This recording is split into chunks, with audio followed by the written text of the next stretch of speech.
waxbarashadu ay keento horumar dhinac walba waana runtii waxa ugu qaalisan in qofka heli karo maxaa yeelay dhammaan noocyada kale ee horumarka waxaa sal iyo asaas u ah waxbarashada waxaana run ah oo la diidi karin in marba heerka waxbarasho ee bulshada leedahay in mustaqbalkeeda iyo horumarkeedu uu ku xiran yahay ururka danwadaag oo ah dhalinyaro si iskood isku xilqaamay ayaa u taagan wacyigelinta dhalinyarada Soomaaliyeed gaar ahaan dhanka waxbarashada ururka danwadaag ayaa booqday iskuulka Alnaafi waxayna iskuulkaas ku qabteen barnaamij wacyigelin ku saabsan dhiirigelinta waxbarashada talasiinta ardayda iyo muhiimadda ay leedahay waxbarashada waxaana halkaasi ka hadlay qaar ka tirsan ardayda wax ka bartay iskuulka Alnaafi oo mahadcelin ballaaran u jeediyay dhalinyarada ururka danwadaag sida had iyo jeer ay ugu taagan yihiin wacyigelinta ardayda Soomaaliyeed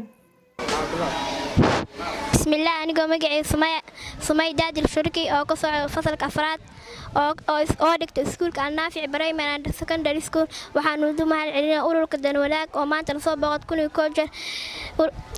كوني كوجر همجي قوات كتوريسا بسم الله السلام عليكم ورحمة الله تعالى وبركاته أنا جو نور عمر علي أو نقطة دكسية وصدح سريع النافع أو جلاس فورة هذا نوحنا مات عليا أورك دنوذاك أنا جو رجينا مستقبل كيجا إنجنير الله عليكم ورحمة الله تعالى وبركاته أنا جو مجيء يا حبيبي عبد على كنص على فصل كلحات سكول كيجن أو يهاي النافع بريمبر سكندري سكول waxaan aad u mahadcelinayaa ururka danwadaag oo maanta na soo booqday sidoo kale waxa halkaasi ku soo dhaweeyay maamulka iskuulka Alnaafi Mawlid Cabdiqaadir Siicow ayaa mahadcelin ballaaran u jeediyay ururka danwadaag sida had iyo jeer ugu taagan yihiin wacyigelinta dhalinyarada Soomaaliyeed waxa uu ku dhiirigeliyay inay si laba jibaaraan dadaalkooda sidoo kale maamulka Alnaafi ayaa sheegay in ururka danwadaag uu mar walba uu jeclaa inay soo booqdaan iskuulka balse uu waayay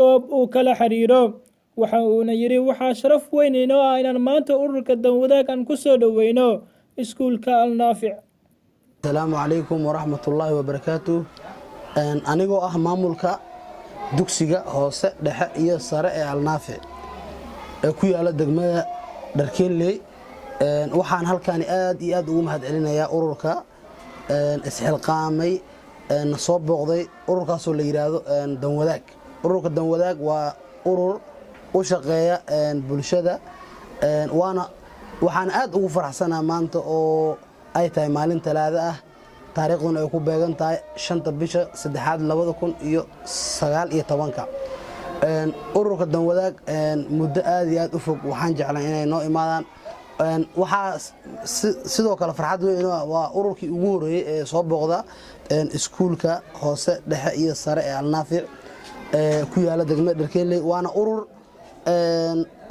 aan iloobi doon waana ururkii ugu horeeyay ee ardayda iskuulka Alnaafi soo booqda xitaa waxaan jeclaan lahayn inaan mar hore aan waxa waaye aan la kulanno inuu noqon weyse maanta oo Ilaahay nala kulmiyay ururka waana ururka kaliya ee hadda ugu firfircoon ee jira caasimadda Muqdisho iyo gobolada dalka waana urur booqasho badan sameeya waana urur caawiya masaakiinta waa urur ku dadaala sare u qaadida waxbarashada anaga hadii aynu nahay bahda Alnaafi aad iyo aad ayuu mahadcelinaa ururka danwadaag waxaan leenahay jooga oo jira waxaad mudantiin waa urur in lagu biiro mudan oo waxa waaye oo dad isxilqaamay ah waxaan jeclaan lahayn baada iskuulka Alnaafi cadaynahay ururka danwadaag inaan iloowin mana iloowi doono insha Allah waxaan aad iyo aad ugu mahadcelinaynaa mana ilooweyno aad iyo aad ugu mahadcelinaynaa soo booqashada ayna soo booqdeen insha Allah waxaan leenahay ururka danwadaag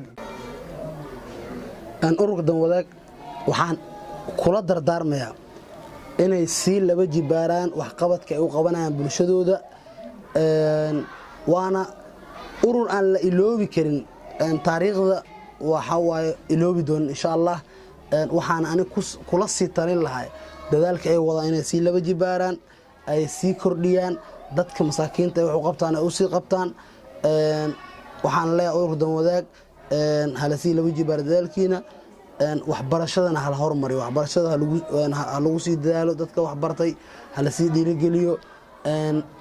waxaan kaloo ururka danwadaag aan dhihi lahay iskuulka Alnaafic idinma iloobi doono, waana iskuul aad iyo aad idinkugu baahnaay inuu idinla kulmo. maantana wuxuu aad ugu faraxsan yahay iskuulka Alnaafic, maamulka iyo macallimiinta iyo ardayda iskuulka Alnaafic waxay aad ugu faraxsan yihiin booqashada soo booqateen, waqtigii dheer ay la qaadateen, mana idin iloobi doono. wassalaamu calaykum waraxmatullahi wabarakaatu.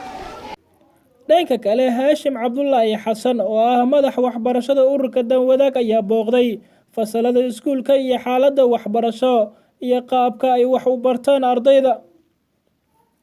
Kee dhigataa? lixaad Lixaad dhigataa. Nuurow meeqa maada qaadataan? Todoba maado. Maxay kala yihiin? carabi tarbiya social english xisaab soomaali. maasha Allah aad u soo dhaweynaynaa. maxaad badataa isro? todoba maado. fasalka dhigatid magaciis fasalkee waay? fasalka lixaad. fasalka lixaad. todoba maado adiga aad baratid miyay kala sheegi kartaa? haye tarbiyo carabi social science english soomaali xisaab. xisaab maasha Allah. Yusro ma jirtaa macallin maadooyin aad si gaar ah u danaysa adiga ama aad jeceshahay adiga? lix maado ka jecla. maxay kala yihiin lix maado? maasha Allah maadooyin badan xiiseysaa. maxay kala yihiin lix maado aad jeceshahay? social science carabi tarbiyo xisaab iyo english. maasha Allah. halka danwadaag waxa uu waqti kooban ku noqday hormuudka ururada dhalinyarada Soomaaliyeed ee ka dhisan magaalada Muqdisho iyo gabi ahaanba dalka Soomaaliyeed. aad ula dhacsan oo si wanaagsan u dhiirigeliya bulshada Soomaaliyeed, shaqada wanaagsan ay u hayaan dadkooda Soomaaliyeed iyo dalka.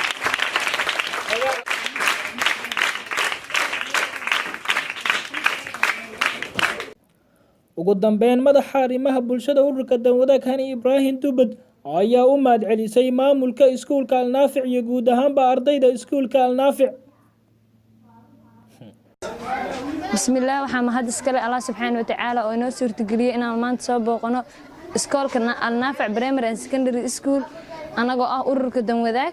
maanta waxaan soo booqanay iskoolka Alnaafic Primary and Secondary School, waxaan u soo booqanay inaan ku wacyigelino waxbarashada oo aan ku dhiirigelino iyo waxyaabaha oo maandooriyaha inay ardayda iska ilaaliyaan. macallimiinta iyo ardayda iyo maamulaha dhammaan sida wacan ay noo soo dhaweeyeen aad iyo aad ay ugu mahadsan yihiin. ururka danwadaag ayaa mar walba u taagan inuu buuxiyo kaalinta arrimaha bulshada dalka iyo danwadaag.